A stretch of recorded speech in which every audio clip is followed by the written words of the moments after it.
He's going to break it down. And up to the second updates on the condition and the status of Victor Wembanyama following last night's hard fall. Could Portland actually win this series? NBA Today starts right now.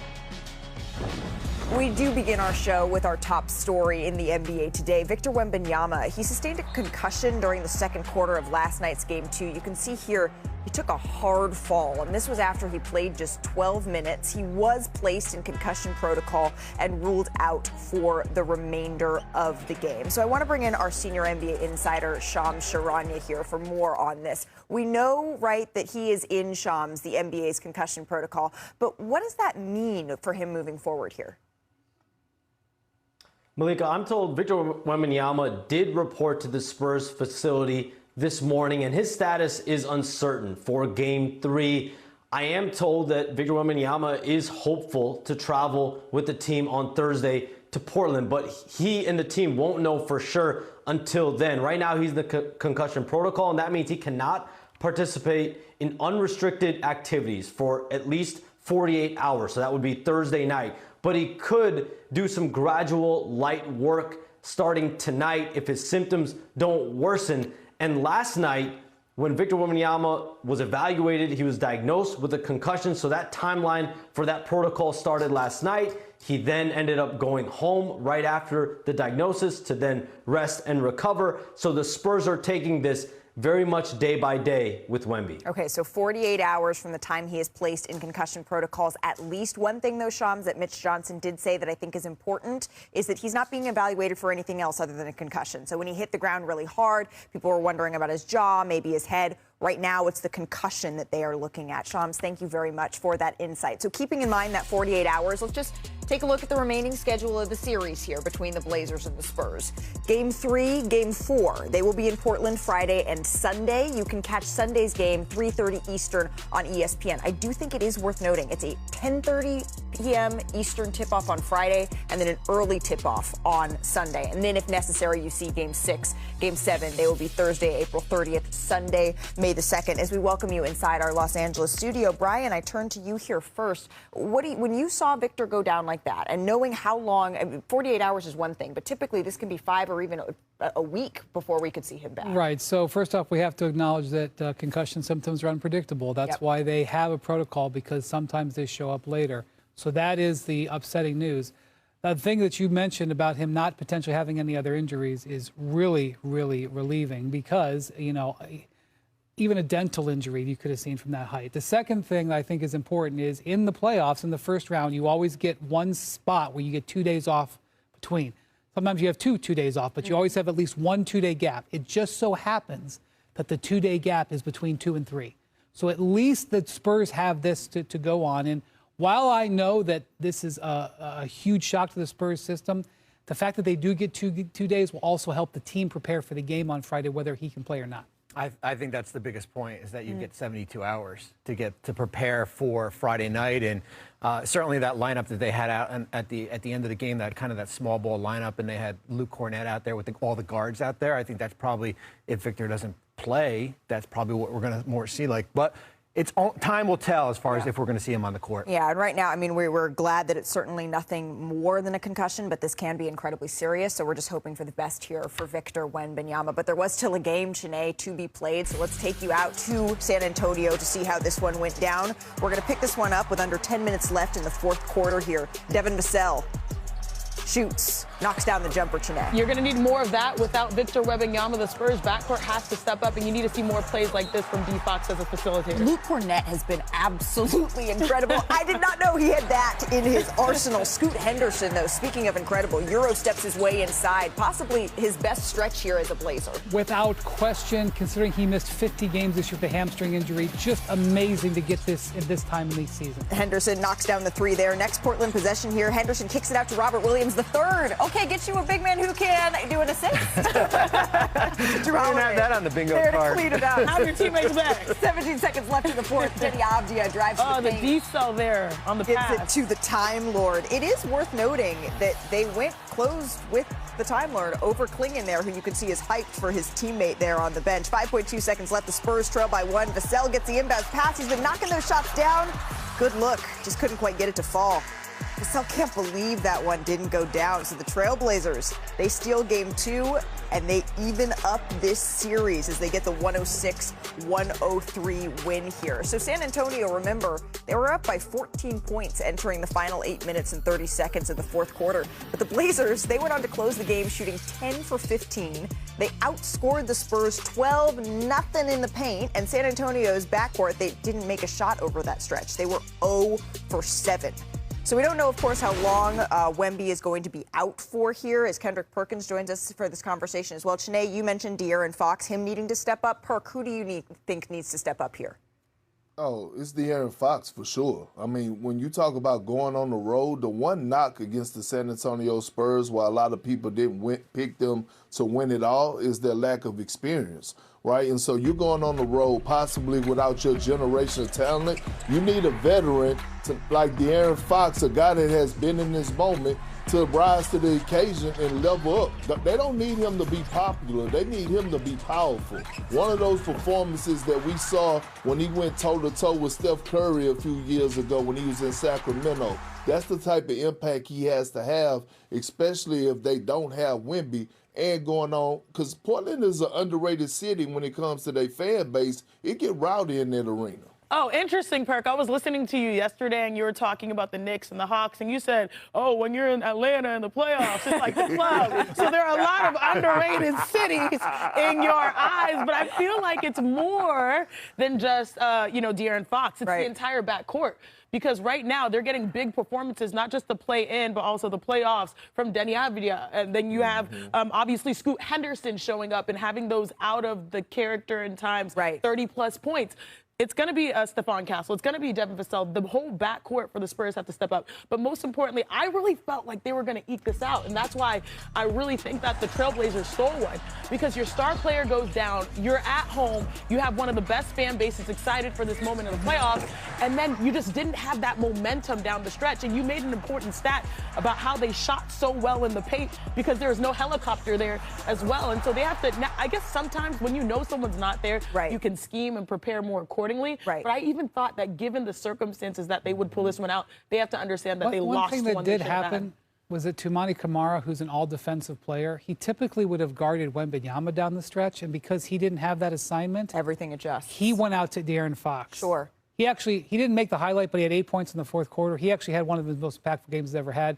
But freeing up Kamara from having to defend the interior to the perimeter is a significant difference. It changes things in this series. And we're talking about the backcourt, which is absolutely important when you're talking about a clutch player of the year needing to be able to carry the offensive load here. But there were stretches. We talked about how good Luke Cornett has been, Bobby. There were stretches down in that game where the Spurs, they decided to go with no center out there. And they were outscored by 7 in those minutes. So when Luke Cornett's not on the floor and Victor's not on the floor, where do you think San Antonio needs to adjust? Well, it turns into a jump shooting team. There's no points in the paint, and what you saw with Portland was they went to a more athletic center in Robert Williams, and they took Donovan Clingan out the game, and that really kind of changed the dynamics there. So I think, how do you combat that if you're the Spurs there? It's similar to what we saw with the Denver series. You get tired legs, you start to be a jump shooting team here, and that's something that happened. I'll say this. For Portland, I'm going to throw a number out, number 40. 40 is the number of possessions that closing unit played all season long here. Wow. And if we're going to give flowers out, I'm giving it to Tiago Splitter, their coach, who has really pushed all the right buttons, not just during the regular season, but certainly in the play-in and also in Game 2. And coaching through sort of a strange situation right now as well. Before we move on elsewhere in the Western Conference, Scoot has been the MVP of this series for the Blazers. Well, Denny Avdia had an awesome Game 1, but yesterday Denny he had no points in the fourth quarter. Scoot Henderson was a difference-making player yesterday, no doubt. Absolutely, and this has been a long time coming for Scoot, who's dealt with a lot of injuries in his career. All right, let's go to what was maybe the shocker of the night in Los Angeles. Kevin Durant, he was back. He returned for Houston, but Chiney, they still had a problem. Major. It was good, though, to see LeBron and KD going head-to-head again in the postseason, playing meaningful basketball for the first time since the 2018 finals. It was LeBron, though, who had the upper hand in this matchup. The trio of James, Marcus Smart, Luke Kennard, they scored 43 of the 54 first-half points for the Lakers on Tuesday night. And despite a 20-point first half from Durant, LA led by 3 at the break. So let's go ahead to the third here. The Lakers, they use a steady diet of the pick and roll here. LeBron finding DeAndre Ayton for the jam. Oh, that's where the defense of the Rockets, normally that's their strong suit, but Alperen Şengün was too high and was laid on a couple of those possessions. That was the highlight of the night. The two-handed reverse. Here's James talking about that dunk. I don't even know what that was about. I gotta sit the hell down somewhere. I gotta sit down somewhere. 41-year-olds on set. Can we still get up like that? Look at this comparison, the side-by-side back in 2004. All right, and then more out of that pick and roll here, Chene. James drives. Traumatize me real quick. But honestly, I was just so happy to watch LeBron James cook, not only score like we saw on that dunk, but also facilitate. This was a masterclass by a 41-year-old. Uh-oh, you know what time it is? Oh, man, it's island time. Put you on an island. James gets inside, finishes with the left, and then 2.5 to play. The Lakers up 5. Marcus Smart hits Wide the open. corner 3. For a playoff game, there was such little resistance by Houston on defense. And here's the icing on the cake. LeBron backdoor cut, two-handed jam. He finished with 28, 8, and 7. So let's take a listen to Kevin Durant on what went wrong. What was he seeing from that Lakers defense? They start doubling me from possession 1, man. Like, I think I got to be better at not putting my teammates in bad positions when I swing that ball. Sometimes I could beat the double, get downhill, make the shot a little easier for him.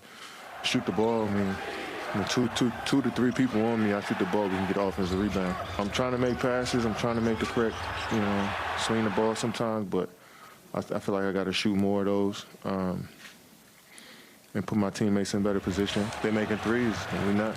We're getting way more shots than them in this series at the rim. We're getting the same amount of threes up. The offensive rebounding well. The difference is they made shots. They got guys who's knocking down shots.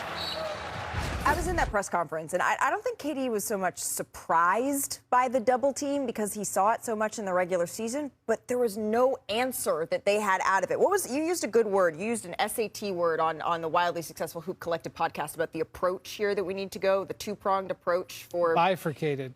Yeah, there's two things going on here. At one point, wait. First of all, you got to define it. You got to explain it. We're going to take a bifurcated approach to this discussing. I think the Lakers, game. there's two things going on, basically. Perk, it means two things are going on, all right? Okay. The one thing going on is that the Lakers are doing a great job. Yeah. Okay, they have a really good game plan. They got 48 points from Luke Kennard and from Marcus Smart yesterday. That's probably akin to what they would have gotten from Doncic and Reeves, okay? And especially, they scored 101. They got 48 from those two guys, okay? That's pretty good. The second thing is the Rockets offensively are just an absolute disaster. Right. 9 turnovers for Kevin Durant. Some of it is his mistake. Some of it is the scheme. Like, 101 points.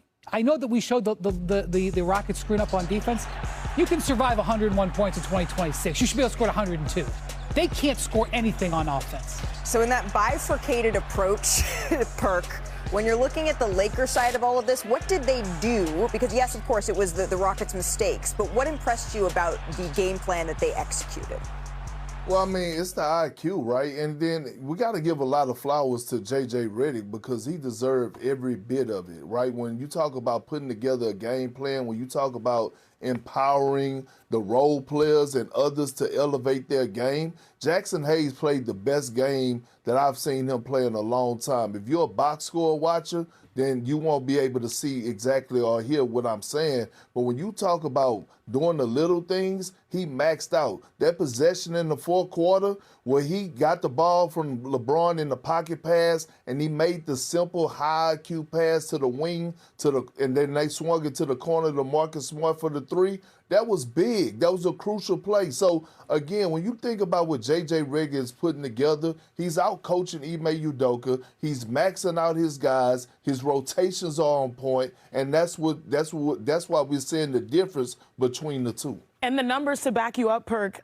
Kevin Durant was doubled on 14 plays. The Rockets actually shot 6 for 11. They scored 13 points out of the double. It felt like they shot way worse, whereas he only had 2 points and only attempted 3 shots. To me, that's by design for him not to shoot. It feels like the solution, they were passing out of the double a little better in the fourth quarter. Not well enough for me, but it's going to have to be a men, right? It's going to have to be a men who's going. Let go and let God for me. Well, then what do you say? Amen. Amen. Coming up here on, that's where I thought you were going. How do you feel about the nickname VJ Max? Love it. You love it? Do you even know what TJ Maxx is?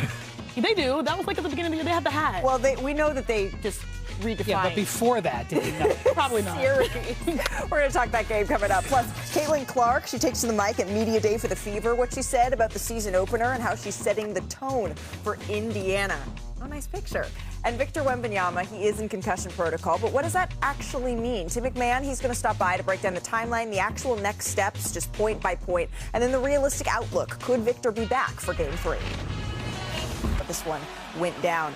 We're going to pick it up in the first quarter here with Jaylen Brown attacking the rack. Ooh. Oh, no. How do you feel about that tee? I'm going to allow the trash talk after that. Absolutely. I think it's absolutely allowed. Let him play.